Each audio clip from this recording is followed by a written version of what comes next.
Welcome back, my friend. This is second video in introduction. In last video, we discussed that what are the different versions available in Microsoft 365 Copilot, what are the limitations available in Microsoft free version, and what are the features and advanced things you will get in Microsoft 365 Copilot paid version, and how much you have to pay if you want to use Microsoft 365 Copilot. So all those things we discussed in difference between the paid and free version of Microsoft 365 Copilot. If you want to learn that, go and watch that video. In this video, my friend, we are going to discuss that how this course is structured to help you, because it's very important to learn the things before you are moving to the next thing. Because if you are not able to learn the previous things like the first step and you are just jumping to the next step, you will not able to connect those dots and not able to get based out of this course. And that's why I designed this course roadmap. So the very first segment, that is introduction. In introduction, I will talk about, I already talked about about your instructor, about your tutor, and that is Sandeep Mishra. I'm Microsoft MVP. What is Copilot? Like, first you need to understand that why we named it Copilot, and then we also discussed the difference between free and paid version of Copilot. In next segment, we are going to discuss Gen AI fundamentals. Why it is important? Because if you want to use AI, it's very important for you to know that what is generative AI fundamentals, how it works. So not in a very technical way, but in a very settled way, like non-technical way. You should understand that this is how it works. So once you will able to understand that how it's generating content, then you will get idea that how you can use, how you can get based out of Copilot. And then we will discuss that how does Copilot work. So you will know the system behind Copilot. And then the third thing is, my friend, that is how you can communicate with Copilot. Because if you are not able to provide the right context, you will not able to generate a right content for your use. For example, if you want to generate something that is very specific to your business, if you want to generate something which is very specific to a particular context, it's very important to provide all those information. And how you can structure all those information to provide to your Copilot or any AI tool, that is what we call prompt engineering.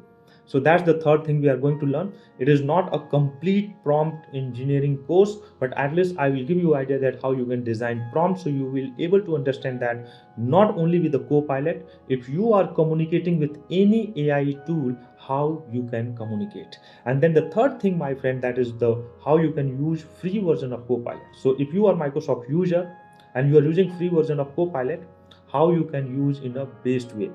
So we'll learn that how it works, like all those features available in free version. And then we will also learn that how you can manage prompts in Microsoft 365. Microsoft 365 designed a way where you can design your prompts and you can share within your organization. For example, if you created something and you want that your team should also use those prompts uh, to complete something, to complete some tasks, to get some based out of some departments. So then you can organize all those prompts and share with your departments, with your employees.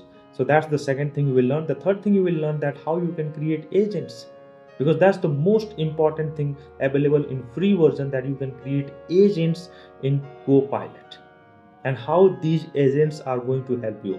So that's the third thing we'll learn in best use of free Copilot. And then the in fourth segment, my friend, and that is where you will learn everything about Microsoft 365 Copilot, that how you can use Copilot within Microsoft applications like Teams, like Outlook. If you want to generate response for a particular email, how you can generate. And the good part is, like, whenever you are generating response, AI is able to analyze the context. Like, AI knows that who is your customer, because it's also connected with your other applications.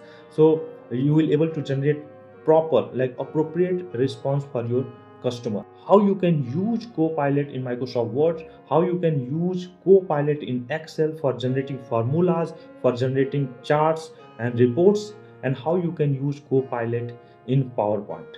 So all those things we'll just discuss. We will also discuss that what are the use cases you can use within your organization using Copilot. So I will share some use cases which is very appropriate or very common in any organization. That is what you will learn. And the third thing you will learn, my friend, that is what are the limitations available in Microsoft 365 Copilot, and like where you can use, where you can't use Copilot. Also some security policies, logging details, like if you are sharing something, how you can share, where you can restrict so nobody can access your data as well. So these are the, like, this course is designed in 4 parts. Every part has a like a significant meaning. So that's why don't skip any part, my friend. Start from a very first course and go till end. Then you will able to learn everything, and towards the end in this course you will feel that you are AI enabled person. So see you in next video. Till then, bye. This is Sandeep Mishra signing out.